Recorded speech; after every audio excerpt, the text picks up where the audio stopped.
Ain't nothing wrong with watching Wicked. That's a great movie, great cast, all right? Cynthia Erivo has less hair than you do, and she bagged Ariana Grande. I think we have a huge masculinity problem, especially within our generation of men. A lot of guys just have this perspective of like, I ain't doing that. I ain't watching Wicked.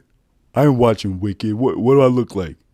Go see that movie Wicked, bro. No, where's the beer at? Like, it's fine. It don't make you any less of a man to go watch Wicked. That's a beautiful story. Go watch that film. You got to be secure with your own masculinity to go watch that movie. I think you should do it because a lot of guys have this perspective that like, oh, it's kind of girly. That's this fantasy world of wizards and everything. This is all this fantasy. I'm not into that. So I'm into... Nah, you know it's a fantasy? That you keep responding to that one girl's story. Every time you swipe up on that girl's story and say something and she don't say back, that's a fantasy. That's your fantasy right there. She not going to hit you back. Or the fact that you follow these Brazilian models on Instagram and you comment on their pictures thinking that she going to see your comment and be like, oh, he cute, eres lindo, que guapo. Enough. You don't got to be so macho all the time. It's fine. Go absorb a new story. It's a beautiful story. Elphaba gets judged for her green skin.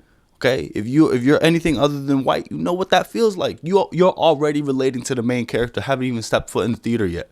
Speaking of theaters, it's going to be dark in there anyway. No one's going to see you, you know?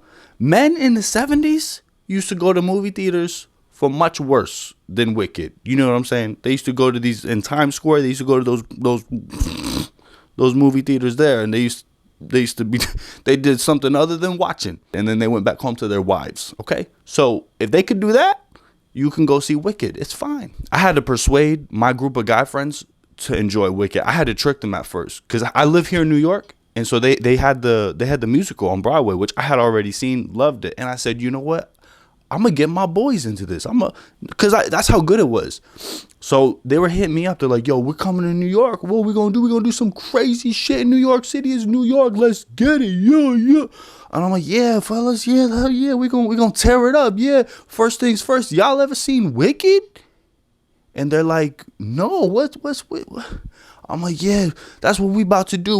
We gonna get lit and watch Wicked. That's what we gonna do. Except we're not gonna get lit because it'll ruin the experience if we get lit. So we're not gonna do that. But I had to trick them. They weren't really feeling it. So I took them to Times Square. Right? I said, oh fellas, look at all the beautiful lights here. Times Square, New York City. Oh wow, concrete jungle where dreams are made of, like the song.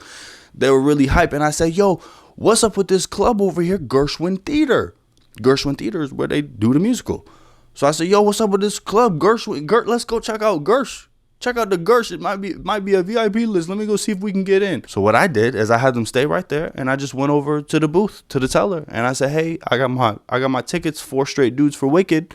She said, yeah, come on in. I told the boys, I said, come on in, guys. So the game plan is cover tonight is going to be $375, but that's just what it is here at these New York City nightclubs. But it's gonna be worth it. We're gonna be getting lit, defying gravity. We're gonna do everything you want. They loved it. They loved the musical. And they didn't think they were gonna like it. They were sitting there with their arms folded. I convinced my friends to watch musicals. Now they love Tick Tick Boom. They saw that movie. They want to see Hadestown next. And maybe that's the reason I was put on this earth. Maybe that's the reason I'm here, is just to convince more straight guys to post boomerangs of their playbills.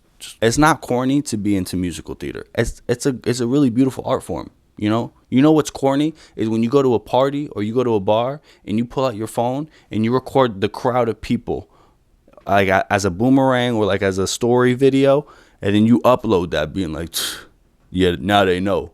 So I'm telling you, it's a good film. You could still be a man and go watch Wicked. It's fine. You don't got to tell your dad either. Just go do it on the side. If you need an excuse to go watch Wicked, use it as research.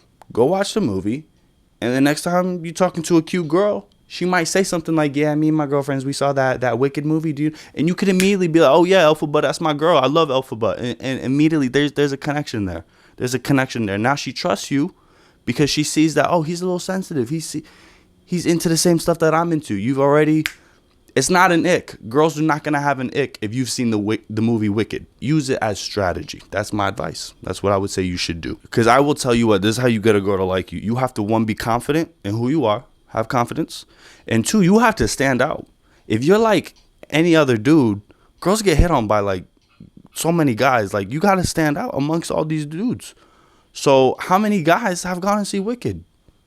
Not a lot. So if you're the one dude who went and saw Wicked, she'll remember you.